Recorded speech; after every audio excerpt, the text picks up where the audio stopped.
Hello friends, welcome to my channel, and in this video we will talk about the mitral valve prolapse pathophysiology. So this is the part second of the mitral valve prolapse. So if you have not seen the part first, then watch that part first, then you can easily understand the mitral valve prolapse part 2. So let's study about the pathophysiology. So before studying about the pathophysiology, I want to tell you a few points that mitral valve prolapse is basically common in the females. So common in females, and I already told you the prolapse means, so let's suppose this is a left atrium and this is a left ventricle, right? And let's suppose I am making you showing you the valves. Let's suppose this is a valve, mitral valve, this is a mitral valve. अब दुई तीनवटा कुरा के बुझ्नुपर्छ कि हेर्नुस्, सबभन्दा पहिला there is two heart sound, one is a S1 and another is a S2. So S1 भनेको, S1 लाई हामी फर्स्ट हार्ट साउन्ड भन्छौं, ठीक, and S2 लाई हामी सेकेन्ड हार्ट साउन्ड भन्छौं. के भन्छौं? Second heart sound. अब के बुझ्न जरुरी छ कि एक्चुअली फर्स्ट हार्ट साउन्ड कति बेला प्रोड्युस हुन्छ र सेकेन्ड हार्ट साउन्ड कति बेला प्रोड्युस हुन्छ. So you have to know कि the first heart sound is basically due to closure of bicuspid यानी कि mitral, bicuspid यानी कि mitral and tricuspid valve. यानी कि फर्स्ट हार्ट साउन्ड जुन हुन्छ त्यो केले गर्दाखेरि आउँछ भनेपछि closure of the bicuspid and tricuspid valve. यानी कि whenever the bicuspid and tricuspid valve closes, then it produces त्यो क्लोजिङ गर्नाले कारणले क्लोजर अफ द भल्भले के गर्छ, साउन्ड प्रोड्युस गर्छ. र बेसिकली जुन बाइकस्पिड र ट्राइकस्पिड भल्भको क्लोजर हुन्छ त्यसले जुन साउन्ड प्रोड्युस गर्छ त्यसलाई हामी भन्छौं S1 साउन्ड और फर्स्ट हार्ट साउन्ड. र यो साउन्ड कति बेला प्रोड्युस हुन्छ कि whenever the heart left ventricle, whenever the simply के बुझौं कि हार्टमा भएको भेन्ट्रिकल्सहरु जब कन्ट्र्याक्ट गर्छ, हैन, whenever the heart contracts, then अब लेट सपोज कि यो हार्ट छ र हार्टमा मैले तपाईहरुलाई यो लेफ्ट एट्रियम र लेफ्ट भेन्ट्रिकल देखाइरा छु, राइट एट्रियम र राइट भेन्ट्रिकल देखाइरा छु. अब मानौं कि यो ठाउँमा चाहिँ हामीले चाहिँ के हेर्न सक्छौं कि लेट सपोज कि दिज आर द valves, ठीक छ, दिज आर द valves. अनि यो अब यो मेट्रल valve छ, यो ट्राइकस्पिड valve छ. अब एक्चुअली के हुन्छ, S1 साउन्ड मैले के भने, यो जब यो दुईटा valve क्लोज हुन्छ, जब यो दुईटै valve क्लोज हुन्छ त्यति बेला साउन्ड प्रोड्युस हुन्छ S1. सो S1 चाहिँ के हुन्छ त, क्लोजर अफ valve को कारण हुन्छ. बेसिकली त्यही माइट्रल valve र ट्राइकस्पिड valve, दुवै valve, यो ट्राइकस्पिड हो यो माइट्रल हो, दुवै valve क्लोज हुँदाखेरि जुन साउन्ड प्रोड्युस हुन्छ that is S1, that is first heart sound, हैन. अर्को कुरा कति बेला चाहिँ क्लोजर हुन्छ त, whenever the ventricle contracts, जब भेन्ट्रिकलहरु कन्ट्र्याक्सनमा जान्छ यानी भेन्ट्रिकुलर सिस्टोलमा जान्छ. सिस्टोलमा जाँदाखेरि यहाँ भएको ब्लडहरु चाहिँ, यहाँ जति पनि ब्लडहरु प्रेजेन्ट हुन्छन्, हैन, यो ठाउँमा जति पनि ब्लडहरु प्रेजेन्ट छ, जब यो ब्लडहरु अगाडि तर्फ जान्छन्, हैन, सो अगाडि तर्फ जाँदाखेरि यो ब्लडहरु फेरि एक्चुअली लेफ्ट एट्रियम र लेफ्ट राइट एट्रियमबाटै यो ब्लडहरु यता र यता आएको हुन्छ. अब यो ब्लडहरुले नर्मली कता जानु पर्यो त, लेफ्ट भेन्ट्रिकलको ब्लड त एक्चुअली कहाँ जानु पर्यो, आर्क अफ एओर्टामा जानु पर्यो, हैन. अब आर्क अफ एओर्टामा जान भन्दा पहिला के हुन्छ, दे ब्लडहरु जान खोजिरा हुन्छ भल्भतिर पनि, यानी कि माइट्रल भल्भतिर पनि जान खोजिरा हुन्छ. र यो ब्याकफ्लो फेरि लेफ्ट एट्रियमबाट आको ब्लड फेरि लेफ्ट एट्रियममै नजाओस् भनेर एक्चुअली यो भल्भहरु क्लोज हुन्छ. सो यसको मतलब के भयो कि एक्चुअली क्लोजर कति बेला हुन्छ कि जब भेन्ट्रिकुलर सिस्टोल स्टार्ट हुन्छ. So closure take place when the ventricle, हैन, क्लोजर कति बेला हुन्छ जब भेन्ट्रिकुलर सिस्टोल हुन्छ, जब भेन्ट्रिकल कन्ट्र्याक्ट हुन्छ त्यति बेला के हुन्छ त, भल्भ क्लोज गर्छ र भल्भ क्लोज हुँदाखेरि S1 साउन्ड सुनिन्छ. र एकचोटी भेन्ट्रिकल अब पछि के हुन्छ कि, सो भेन्ट्रिकुलर सिस्टोलमा जाँदाखेरि, हैन, भेन्ट्रिकल सिस्टोलमा जाँदाखेरि के हुन्छ, भल्भ क्लोज हुन्छ. अनि भल्भ क्लोज हुँदाखेरि के हुन्छ, S1 साउन्ड सुनिन्छ, ठीक. अब वन्स त, अब मानौ कि लेट सपोज, अब यो मानौ कि यो लेफ्ट एट्रियम र लेफ्ट भेन्ट्रिकल छ भने, अब मानौ कि यो भल्भ क्लोज हुँदा भयो है, यो भल्भ क्लोज भएर के साउन्ड प्रोड्युस भयो, S1. ब्लडहरू अब कतातिर गयो त आर्क अफ एओर्टातिरै गयो ब्लडहरू र जबसम्म सिस्टोल हुन्छ त्यति बेलासम्म ब्लड पास भइरहेको हुन्छ र वन्स सिस्टोल आफ्नो अन्तिम फेजमा पुग्छ त्यति बेला के हुन्छ ब्लडहरू जुन आर्क अफ एओर्टामा जुन ब्लडहरू गइसकेको थियो त्यो ब्लडहरू गएको ब्लडहरू फेरि रिटर्न आउन सक्छ किनभने अब चाहिँ के भइरहेछ सिस्टोलको सिस्टोलिक प्रेसर जुन हुन्छ त्यो घटिरहेको हुन्छ यानि कि सिस्टोल अब इन्ड हुन थालिसक्यो र त्यति बेला चाहिँ ब्लडहरू फेरि रिभर्स ब्याक फ्लो हुन सक्छ आर्क अफ एओर्टाबाट लेफ्ट भेन्ट्रिकलमा र त्यसलाई प्रिभेन्ट गर्छ कसले यो ठाउँमा प्रेजेन्ट आर्क अफ एओर्टामा भल्भ प्रेजेन्ट हुन्छ यो भल्भको नाम हो aortic valve so aortic valve जब क्लोज हुन्छ यसले प्रोड्युस गर्छ साउन्ड S2 ठीक छ सो सिस्टोल भेन्ट्रिकुलर सिस्टोलको स्टार्टिङमा प्रोड्युस भयो साउन्ड S1 र भेन्ट्रिकुलर सिस्टोल यानी कि हर्ट कन्ट्राक्सन जब अन्तिम हुन थाल्यो हैन कन्ट्राक्सन अब सक्न थाल्यो भने के प्रोड्युस भइरहेछ S2 ठीक छ सो सबै भन्नेको एउटा मात्रै उद्देश्य कि during ventricular contraction S1 sound produce भयो ठीक छ सो लेट सपोज कि एउटा म लाइन देखाउँछु र लाइनमा मानौ कि यति फेज चाहिँ म सिस्टोलको देखाइरहेको छु भने यति फेज मानौ कि सिस्टोल छ भने सिस्टोलको फर्स्टमै के साउन्ड सुनिन्छ र सिस्टोलको फर्स्टमै जुन साउन्ड सुनिन्छ द्याट इज S1 र सिस्टोल सक्न थाले थियो त्यति बेला के साउन्ड सुन्यो S2 किन सुन्यो due to closure of aortic valve र S1 किन सुन्यो due to closure of mitral and tricuspid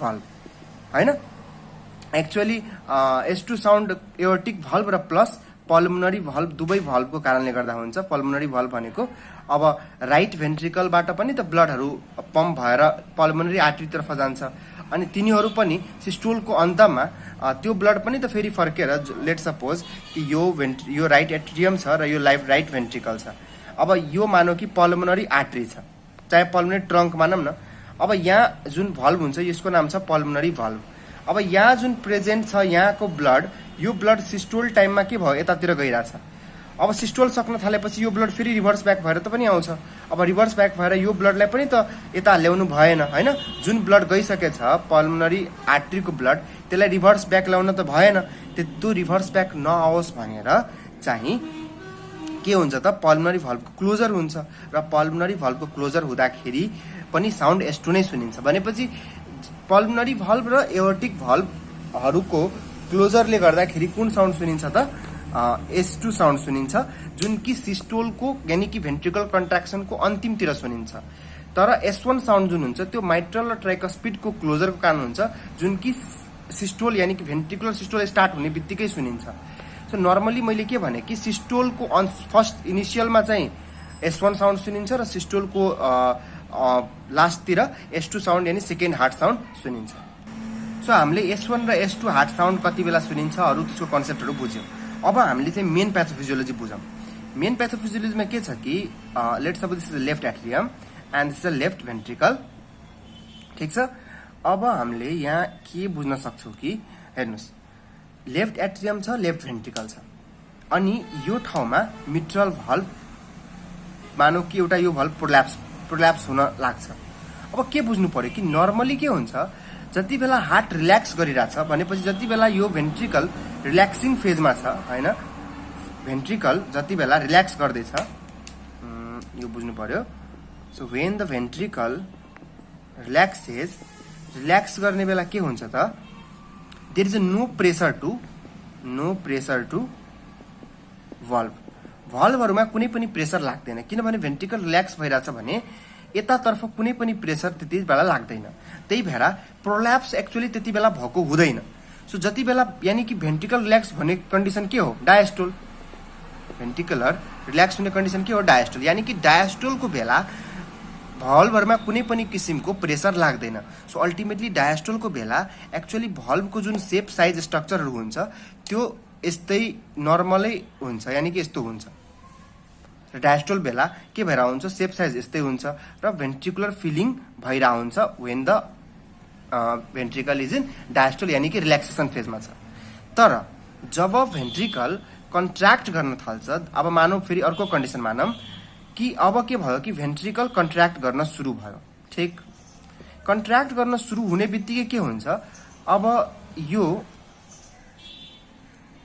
contract हुन सुरु भयो भेन्ट्रिकल र अघिसम्म भल्भ यो ओपेनै थियो। जब हार्ट रिल्याक्स भइरहेको थियो त्यति बेला के थियो कि रिल्याक्स होलको भल्भ ओपेन थियो, भल्भमा कुनै प्रेसर थिएन, भल्भ ओपेन थियो। हेर्नु त रिल्याक्स भएको छ भने अहिले भल्भ के छ, मानौ कि रिल्याक्सै छ, भल्भ के छ ओपेन छ र यहाँ भएको ब्लडहरू कता आइरहेछ त भेन्ट्रिकलमा आइरहेछ। अब सपोज गर्नुहोस् कि the ventricle is contracting, the ventricle is contracting, मानौ कि भेन्ट्रिकल के भइरहेछ त कन्ट्र्याक्ट गरिरहेछ र कन्ट्र्याक्ट गर्दाखेरि अब के हुन्छ त ब्लडहरू यहाँ भएको ब्लडहरूले प्रेसर ब्लड यता जान खोज्छ र यता जान खोज्छ। अब यता जान खोज्यो भने त ब्लड फेरि लेफ्ट एट्रियममा जान सक्छ, तर भल्भहरूले के गर्छ क्लोजिङ गरेर यसलाई जान दिँदैन। अब भल्भहरू यसो भए त क्लोज भइसक्यो, ल मानौ कि भल्भहरू क्लोज भयो, ल भल्भ क्लोज भयो। सो भल्भको क्लोजर हुने बित्तिकै के भयो, मान्छेलाई साउन्ड आयो S1, ठिक छ, तपाईँको S1 साउन्ड त आयो। अब अर्को कुरा के बुझ्नु पर्यो कि S1 साउन्ड त आइसक्यो। So when the ventricle is contracting हुने बेला के हुन्छ, the valve actually closes, valve close हुन्छ। तर अब भल्भ के छ त पहिला जस्तो कन्डिसन छैन कि भल्भ मिट्रल भल्भको एपारेटस स्ट्रङ छ, यो त प्रोल्याप्सको कन्डिसन छ। यानि कि यदि केही डिफेक्ट कि त भल्भमा छ कि या त केही डिफेक्ट मानौ कि यसको कर्डेड टेन्डेनाइमा छ या त केही डिफेक्ट मानौ कि यो कर्डेड टेन्डेनाइमा छ या पेपिलरी मसलमा केही न केही किसिमको डिफेक्ट चाहिँ प्रेजेन्ट छ। अब के हुनसक्छ, जति बेला यहाँबाट प्रेसर लाग्छ त्यो प्रेसरको कारणले गर्दाखेरि के हुनसक्छ, सबभन्दा सुरुमा भल्भ क्लोज हुन्छ, S1 साउन्ड सुनिन्छ। साउन्ड सुन्ने बित्तिकै के हुन्छ, अब जुन भल्भ विक छ त्यो भल्भ के हुन्छ, अब आफ्नो पोजिसन भन्दा माथि गइदिन्छ, यानि इनवार्ड बल्जिङ हुन्छ भल्भको, यानि कि प्रोल्याप्स हुन्छ। के हुन्छ त प्रोल्याप्स अफ भल्भ हुन्छ हैन। प्रोल्याप्स अफ भल्भ भनेको के भयो कि भल्भ किनभने विक भल्भ छ, यसलाई सपोर्ट छैन, आइदर यो डिफेक्टेड छ और यो डिफेक्टेड छ या लिफलेटै डिफेक्टेड छ हैन। जे डिफेक्ट भए पनि अल्टिमेटली के भयो त, जुन यो भल्भ छ त्यो भित्रतिर प्रोल्याप्स गर्यो र भल्भ जब भित्रतिर प्रोल्याप्स गर्छ, भित्रतिर यानि कि भल्भ यहाँ भएको भल्भ जब भित्रतिर अगाडि गइदियो, किन भल्भमा सपोर्ट छैन, भल्भ भित्रतिर गयो भने यति बेला के हुन्छ, एउटा साउन्ड आउँछ, त्यसलाई भन्छ मिड सिस्टोलिक क्लिक। के भन्छ यसलाई, मिड सिस्टोलिक क्लिक। सो सिस्टोलको सुरुमा के हुन्छ, सिस्टोल जब स्टार्ट हुन्छ त्यति बेला भल्भ सुरुमा क्लोज हुन्छ, तर विथ सिस्टोल जब सुरु इनिसियल अवस्थामै त भेन्ट्रिकल सबभन्दा म्याक्सिमम कन्ट्राक्सन गर्दैन, विथ टाइम के हुन्छ कन्ट्राक्सनको इन्टेन्सिटी पनि बढ्दै जान्छ र जब कन्ट्राक्सन आफ्नो इन्टेन्स फेजमा हुन्छ, यानि कि बिचतिर हुन्छ, त्यो सिस्टोलिक आफ्नो बिचको फेजमा छ भने, लेट सपोज कि सिस्टोलिकको फेज S1 देखि लिएर S2 छ भने यो बिच रिजनतिर एक्चुअली सिस्टोलिक आफ्नो एकदम इन्टेन्सिटी, सिस्टोलिक इन्टेन्सिटी जुन हुन्छ भेन्ट्रिकल कन्ट्राक्सन गर्ने इन्टेन्सिटी त्यो एकदम म्याक्सिमम हुन्छ र त्यो बेलामा के हुन्छ कि म्याक्सिमम जति बेला सिस्टोलिक को इन्टेन्सिटी जुन कन्ट्राक्सनको इन्टेन्सिटी जति बेला म्याक्सिमम छ त्यति बेला के हुन्छ त भल्भ प्रोल्याप्स ठ्याक्कै त्यति बेलै हुन्छ के, नर्मली प्रोल्याप्स देखिँदैन।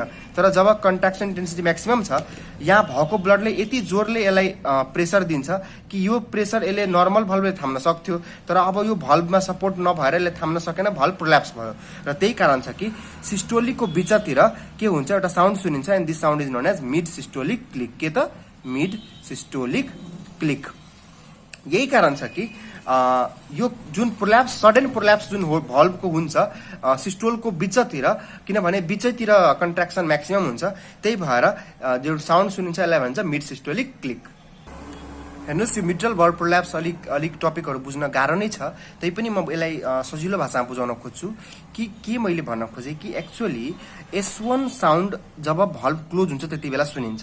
जति बेला कन्ट्राक्सन बिगिन हुने बित्तिकै भल्भ के हुन्छ, फर्स्टमै क्लोज हुन्छ, तर त्यति बेला प्रोल्याप्स भएको चाहिँ हुँदैन, त्यही भएर S1 साउन्ड चाहिँ सुनियो। तर जब कन्ट्राक्सन म्याक्सिमम हुँदै जान्छ, कन्ट्राक्सन म्याक्सिमम हुँदै जाँदा जब भेन्ट्रिकुलर सिस्टोल यानी भेन्ट्रिकल कन्ट्राक्सन आफ्नो म्याक्सिमम इन्टेन्सिटीमा हुन्छ त्यति बेला के हुन्छ, त्यति बेला चाहिँ भल्भ प्रोल्याप्स हुन्छ र त्यो भल्भ प्रोल्याप्स हुने बित्तिकै के हुन्छ त साउन्ड सुनिन्छ, जसलाई भन्छ मिड सिस्टोलिक क्लिक। के भनिन्छ त मिड सिस्टोलिक क्लिक साउन्ड भन्छ।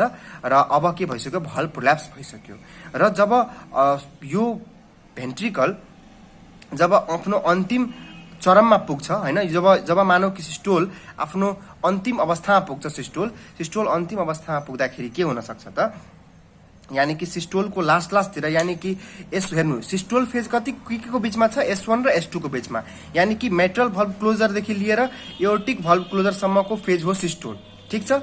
अब यो फेजको बिचमा त हामीले हेर्यौं कि मिड सिस्टोलिक क्लिक आइसक्यो।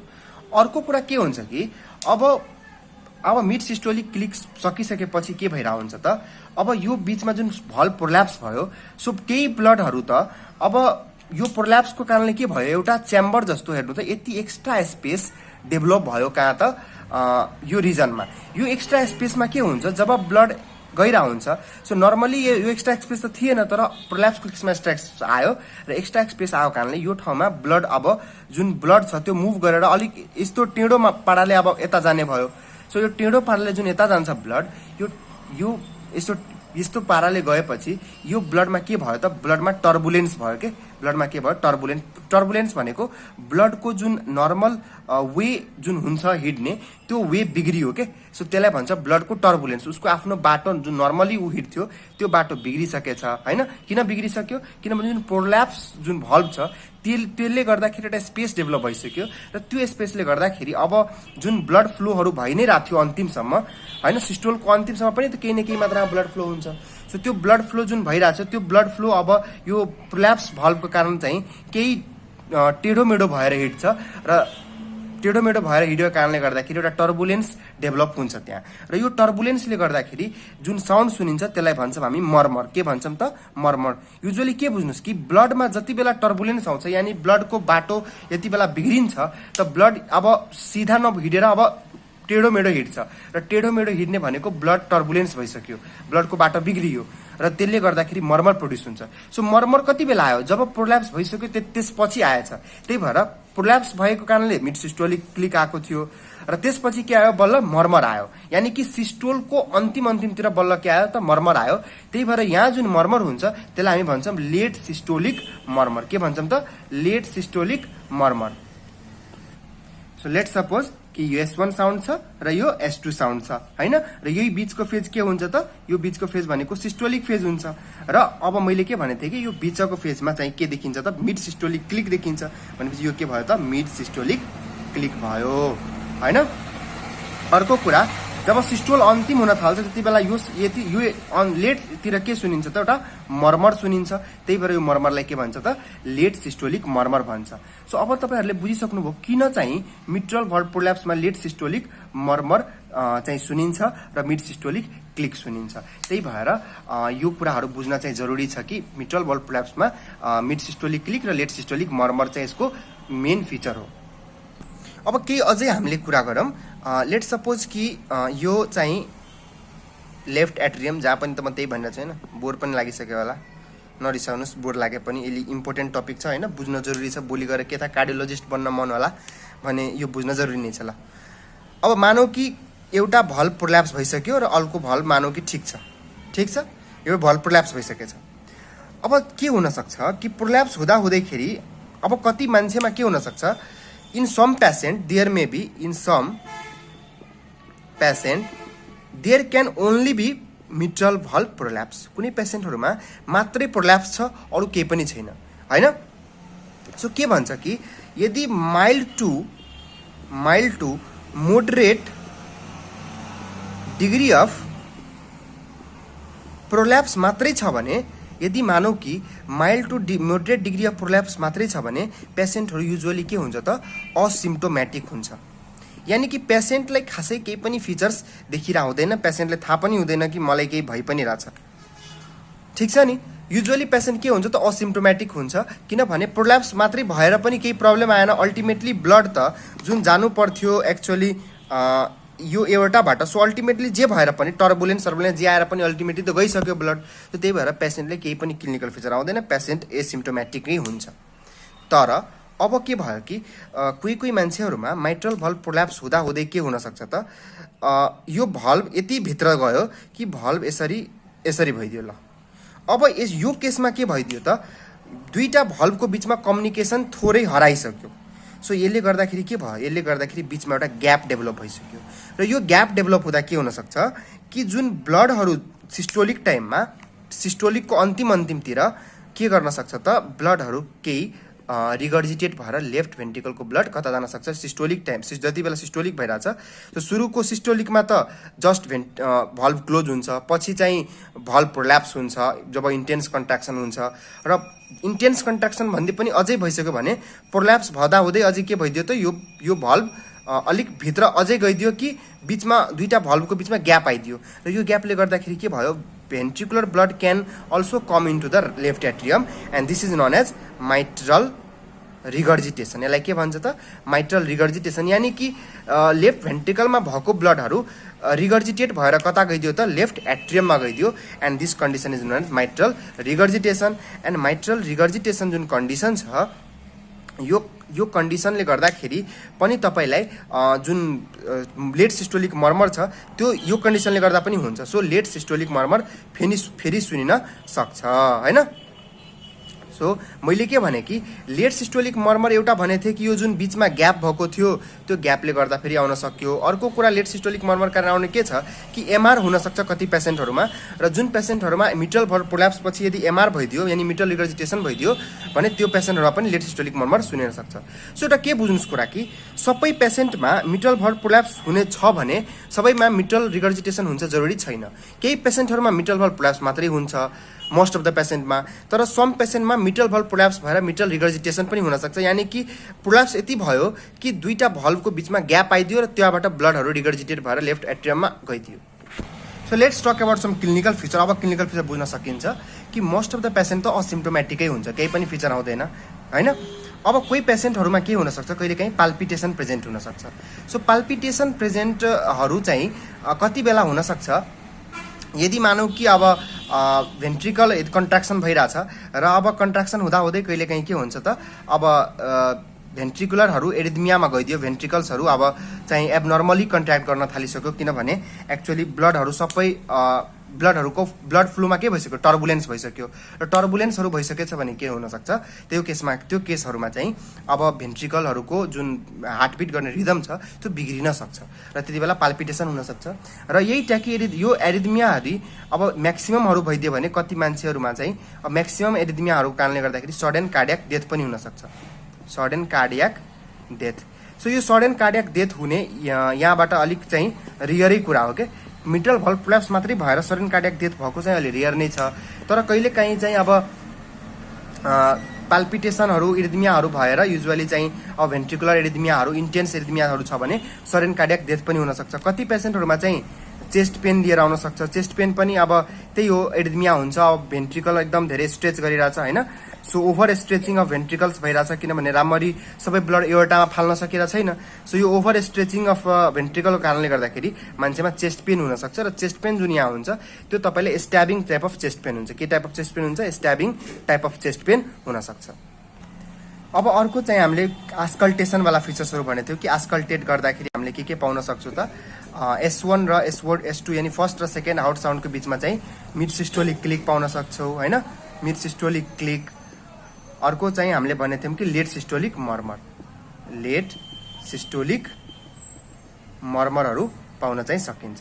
सो योहरू चाहिँ फिचर्सहरू भयो के को त तपाईँको आस्कल्टेसन गर्दाखेरि। अब इन्भेस्टिगेसनहरू के गर्ने? सो एउटा इन्भेस्टिगेसन चेस्ट एक्सरे गर्न सकिन्छ र चेस्ट एक्सरे गरे पनि हेर्नु युजुअली चेस्ट एक्सरे पनि नर्मलै आइदिन्छ, त्यस्तो खासै केही पनि प्रोल्याप्स मात्रै छ भने त्यस्तो खासै चेस्ट एक्सरेमा केही पनि फाइन्डिङहरू देखिएर आउँदैन। तर हामीले अरू कन्डिसनहरूलाई रुल आउट गर्न के थाहा मिट्रल भल्भ प्रोल्याप्स पछि मिट्रल भल्भ प्रोल्याप्स मात्रै नभएर मिट्रल भल्भ रिगर्जिटेसन भइसक्यो र त्यसले गर्दाखेरि पछि कार्डियोमेगालीहरू भइसक्यो कि भनेर हामीले सोच्न सक्छौँ हैन। त्यो कन्डिसनहरू कार्डियोमेगालीहरू भइसकेछ कि छैन भनेर हेर्न हामीले चेस्ट एक्सरे गर्न सक्छौँ। सो नर्मली त प्रोल्याप्स मात्रै छ भने चेस्ट एक्सरे नर्मली आउँछ। अर्को हामीले इसिजी गर्न सकिन्छ। इसिजीहरूमा के हुनसक्छ त बेसिकली अब यो केसहरूमा चाहिँ नन स्पेसिफिक चेन्जेसहरू आउन सक्छ, यानि कि स्पेसिफिक कुनै माइट्रल भल्भ प्रोल्याप्सको लागि चेन्जहरू हुँदैन। अब के चेन्ज हुनसक्छ भनेपछि एसटी सेगमेन्टहरूमा चाहिँ एलिभेसन हुनसक्छ हैन। अर्को चाहिँ टी वेभको चाहिँ इन्भर्सनहरू हुनसक्छ। So ST segment elevation T वेभहरूको डिपेनिङ योहरू चाहिँ। सो केही किसिमको मानौँ न केही किसिमको एसटी सेगमेन्टमा चेन्ज केही किसिमको टी वेभमा चेन्जेसहरू देख्न सक्छ। स्पेसिफिकली यसमा पनि केही पनि खासै एबनर्मालिटी देखिरह हुँदैन। एन्ड द बेस्ट टेस्ट जहिले पनि यसमा के हुन्छ, यसको लागि बेस्ट टेस्ट होइन, सो कन्फर्मेटरी टेस्टै भनौँ न। सो कन्फर्मेटरी टेस्ट भनेको जहिले पनि इकोकार्डियोग्राफी। सो इकोकार्डियोग्राफी गरेर सबभन्दा राम्रो यसको टेस्ट गर्न सकिन्छ। इकोकार्डियोग्राफीमा बेसिकली चाहिँ अब भल्भको जे पनि डिजिजहरू छ भने भल्भको सेप हेर्नु छ, और भल्भको साइज हेर्नु छ होइन, भल्भ प्रोल्याप्स भएको छ कि छैन हेर्नु छ, यो सबै कुरा हेर्न सकिन्छ इकोकार्डियोग्राफीबाट। So best test is echocardiography. So प्रोल्याप्सको म्यानेजमेन्टको लागि के युज गर्न सकिन्छ? प्रोल्याप्सको म्यानेजमेन्टको लागि we can use the beta blockers. So beta ब्लोकर्सहरूले बेसिकली के गर्न सक्छ त, हार्ट रेट कम गरिदिन सक्छ। अर्को चाहिँ जुन हार्टमा जुन म्याक्सिमम जुन कन्ट्राक्सन गर्नुपर्छ, सो कन्ट्राक्सन को चाहिँ फोर्सहरू चाहिँ त्यो डिक्रिज गरिदिन्छ, यानि कि डिक्रिज्ड आयोनोट्रोपिक, डिक्रिज्ड ड्रोमोट्रोपिक, डिक्रिज्ड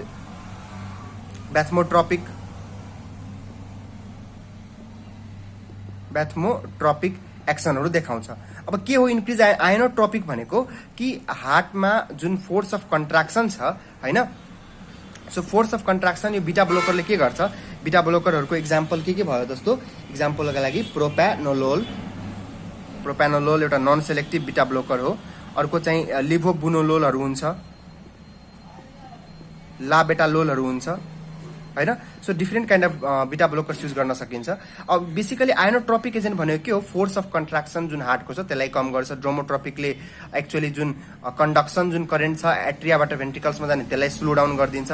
ब्याथमोट्रोपिकले भेन्ट्रिकलको कन्ट्राक्सनहरूलाई अनि यिनीहरूलाई जस कम गर्छ। सो अल्टिमेटली जे होस् हार्टको स्ट्रेनहरू कम हुन्छ र त्यही भएर चाहिँ मान्छेलाई पाल्पिटेसनहरू सबै ठिक हुन्छ। अब यसको कन्फर्म अब एकदम इम्पोर्टेन्ट टेस्ट भनेको अब सर्जिकल ट्रिटमेन्ट गर्न सकिन्छ। सर्जिकल ट्रिटमेन्टमा के गर्ने त बेसिकली हामीले चाहिँ अब प्रोस्थेटिक भल्भ रिप्लेसमेन्ट गर्न सक्छौँ। सो प्रोस्थेटिक भल्भलाई चाहिँ अब एउटा आर्टिफिसियल भल्भबाट के गर्न सकिन्छ? रिप्लेस गर्न सकिन्छ होइन। सो आजकल चाहिँ अब डिफ्रेन्ट एप्रोच आएको छ, ओपन हार्ट सर्जरी गरेर पनि भल्भ रिप्लेस गर्न सकिन्छ। और कि त अब आजकल इन्डोस्कोपिक अपरेसनहरू पनि भएको छ जहाँ चाहिँ अब के भन्छ हार्ट ओपन नगरेर पनि भल्भलाई रिप्लेस गर्न सकिन्छ। सो जे पनि गरेर जे होस् तपाईँको भल्भहरू रिप्लेस गर्न सकिन्छ। यही नै यसको पर्मानेन्ट ट्रिटमेन्ट हो। यो ट्रिटमेन्टमा बेसिकली केही पनि थिएन, बिटा ब्लोकर्सहरू दिन सकिन्छ कि त सर्जिकल ट्रिटमेन्ट दिन सकिन्छ माइट्रल भल्भ प्रोल्याप्सको लागि। So thank you so much for watching my video, and if you have any queries you can write me in comment section, and please subscribe my channel. Thank you. लास्टको केही point अझै भन्न मैले खोजेँ कि what are the complication. अब यसले mitral valve प्रोल्याप्सले के गर्न सक्छ ultimately? So the most important complication जुन याद गर्नै हुने सबभन्दा इम्पोर्टेन्ट कम्प्लिकेसन भनेको मिट्रल भल्भ रिगर्जिटेसन होइन। So mitral valve regurgitation actually long टाइममा मिट्रल भल्भ प्रोल्याप्स भइरहेछ भने, लङ टाइमसम्म मिट्रल भल्भ प्रोल्याप्स भइरहेछ भने के हुनसक्छ अल्टिमेटली कि यो जुन भल्भ छ मिट्रल भल्भ होइन, सो यहाँ जुन भल्भ प्रेजेन्ट छ यो भल्भ के भइदिन सक्छ त? प्रोल्याप्स यसरी मिट्रल भल्भ रिगर्जिटेसन, यानि कि भल्भ टोटली अब एकअर्कासँग एट्याचमेन्टमा छैन र यति बेला के हुन्छ यहाँ भेन्ट्रिकलमा प्रेजेन्ट भएको ब्लड टोटली जान सक्छ कतातिर, टोटली तपाईँलाई जान सक्छ लेफ्ट एट्रियम तर्फ। एन्ड यति बेला तपाईँलाई त्यो कन्डिसन हामी मिट्रल भल्भ रिगर्जिटेसन भन्छौँ, जहाँ चाहिँ टोटली द भेन्ट्रिकल सिस्टोल हुने बेला टोटली द ब्लडहरू लेस एमाउन्ट अफ ब्लड मात्रै यतातिर गएर धेरै एमाउन्ट अफ जोस लेस नभनौँ न, एटलिस्ट जो सुरुबाटै के हुनसक्छ भल्भहरू कतातिर जान सक्छ त? लेफ्ट एट्रियमतर्फ जान सक्छ। यसलाई भन्छ मिट्रल भल्भ रिगर्जिटेसन। सो एउटा सबभन्दा most common complication of the mitral valve प्रोल्याप्सको यो कम्प्लिकेसन हो। र हामी नेक्स्ट भिडियोमा हामी माइट्रल भल्भ रिगर्जिटेसनको बारे भिडियो पढ्छौँ र त्यसमा ठ्याक्कै बुझ्छौँ कि कसरी प्रोल्याप्सले मिट्रल रिगर्जिटेसन गराउँछ भनेर हामी एकदम मजाले बुझ्नेछौँ। सो त्यो हेर्नका लागि मिट्रल भल्भ रिगर्जिटेसनको भिडियो आउँछ होइन, त्यो हेर्नु होला। Thank you.